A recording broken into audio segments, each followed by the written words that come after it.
basically we call this a generational type opportunity.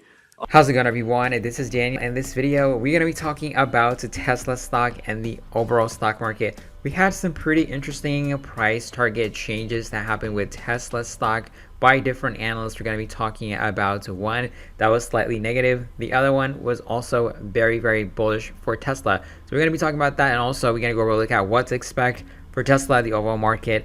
As we head into this week, we have some really important economic data coming out on Wednesday and also on Thursday. So we're going to be talking about that too in detail. So make sure you stay tuned. Now let's get right into the video. As you can see over here, we have Tesla stock sitting at $734.76. We're only down 0.32%. Yesterday we talked about we're expecting not a big move to happen, especially as we get closer and closer to the day that we're going to be getting the inflation data coming out for the month of May on Thursday. We're also going to be getting some important economic data also on Wednesday. So we're not expecting to see some kind of big move happening as we get closer to those days. When you look at the overall stock market too, it was relatively flat except from the energy stock sector. As you can see, energy stocks performing very well today because oil prices actually went up slightly. So that's why you're seeing some massive move happening on energy. And we have Amazon stock that's down 2.78%. They have Prime Day coming up pretty soon. So if you want to do some shopping and things like that, that's definitely something to watch out for Amazon. But it's slightly down, minus 2.78%. Google down 1.62%. Microsoft, Apple down, basically flat for the day. So let's talk about and look at exactly the detailed breakdown of Tesla stock in the short term. So we saw Tesla stock selling off to the downside a little bit because we had some price target changes from an analyst. So an analyst in the past that was very bullish on Tesla had a pretty big price target of $1,300, and eventually he cut the price target to $1,150. Basically, the main concern that he talked about to change his price target was that higher costs for parts and lower prices for cars will constrain future sales and earnings for Tesla, and that is the main thing that why he revised his price target from 1,300 to 1,150. So that was a slightly negative news for Tesla stock, but the stock really did not react that much significantly. But we're also going to be talking about a more positive analyst outlook for Tesla, which is saying that Tesla stock dip is a generational type of opportunity. We're going to be watching a detailed breakdown from this analyst going over why he thinks that. But when you look at Tesla stock, Put out this sort of deep dive report on Tesla, looking at the long-term opportunity, what's happening here. And with the stock down, more than 30% year to date, you're going to have some good buying opportunities. And that's what we see with Tesla. But basically, we call this a generational type opportunity. That's how we see it. And to kind of make an analogy, like we discussed in the report, we kind of view the Tesla setup as very similar to either Apple or Amazon, looking back 10 to 12 years ago, and the phase that they were in, and what they did to their industries, which was act as disruptors and take a huge amount of market share. You look at Apple and cell phones, technology, and Amazon, what they've done in retail. So we think that's what Tesla is doing in the auto industry right now. And, we think over time, we conservatively forecast earnings growth from a little less than $7 a share that they earned last year to north of $30 a share in earnings by the end of this decade, with revenue going from roughly $54 billion last year to north of $300 billion. And so we think the stock has really been unfairly punished. Although at down 30%, it's still the best performing auto manufacturer that we cover by a wide margin. The industry has been extremely hard hit recently. They're not being given credit for a lot of positives in the story, such as the fact they've beat 10 of the last 11 quarters. They just started up the two brand new factories in Austin and Berlin. Dramatic balance sheet improvement over the last several quarters, and various other positives that we see, in the story. Certainly the negatives being the shutdowns in Shanghai, but you talk about market share, and it is a stunning discrepancy there. 61% market share in the U.S. compared to 8% for Ford, and that's the second best. What's their signature advantage, Tesla over GM, over Ford, once those guys turn their attention exclusively to EVs?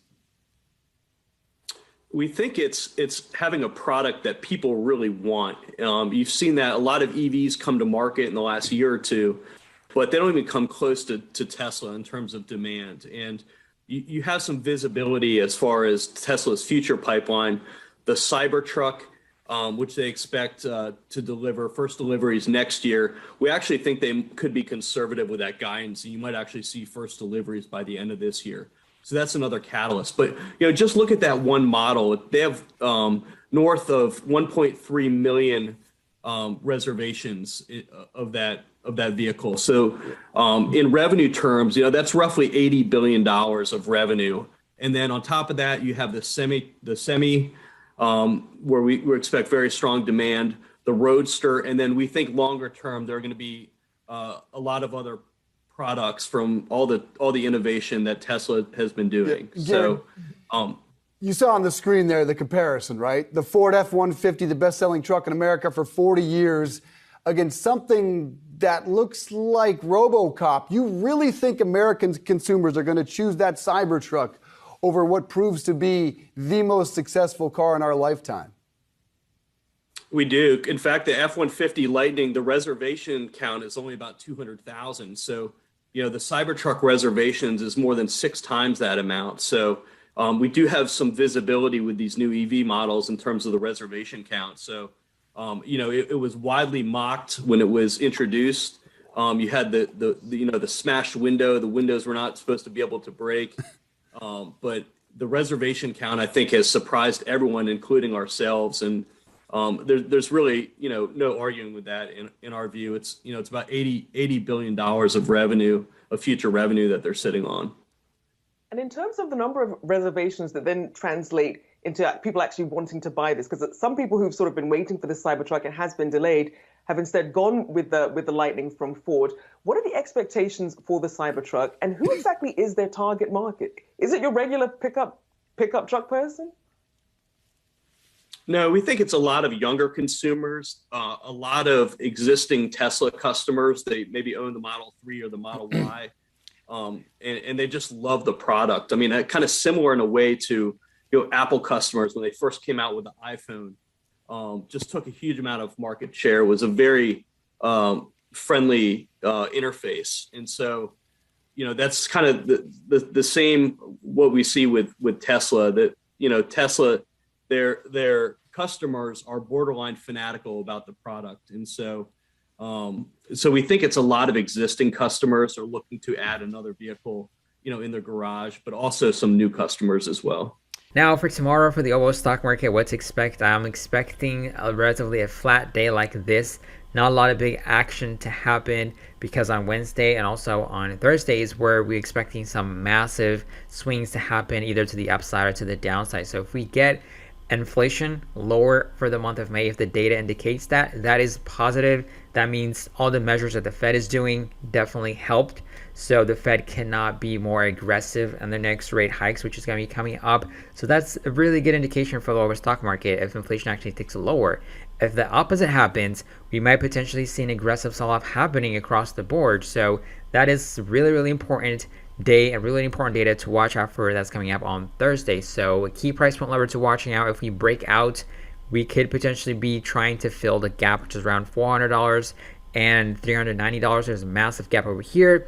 And if things does not go through as planned, if the data is just pretty bad, we might potentially test the $380 area, which is right around over here. There's a gap that could potentially be filling. Also for Tesla stock, similar kind of thing we're expecting. So the overall market just drops down. It can definitely take Tesla with it. And also if we break out, Tesla stock could potentially be breaking out $750. But in the short term for tomorrow, we're not expecting that much to happen. Just a relatively flat day, either like a 1% maximum, like or 2% maximum move to happen. For Tesla, if we get any kind of a breaking news, that can happen. So definitely that's going to be what we're expecting going into tomorrow. But Let me know in the comments below. What do you think? Tesla stock, is it at a very critical price point level right now? Is it at a once in a generation kind of buying opportunity, the price action that we're looking at? Is it a great time to buy Tesla stock? Let me know in the comments below. I know the majority of people that watch the channel are super bullish about Tesla. We know Kathy Wood, we talked about it yesterday. She's been buying Tesla stock at right around over here. So let me know what you think about Tesla stock. So I'd love to hear your opinion. Of course, if you're new to the channel, to make sure to subscribe to the channel, turn on notification bell, hit the like button. But I'll catch you guys on another video. Have a wonderful day.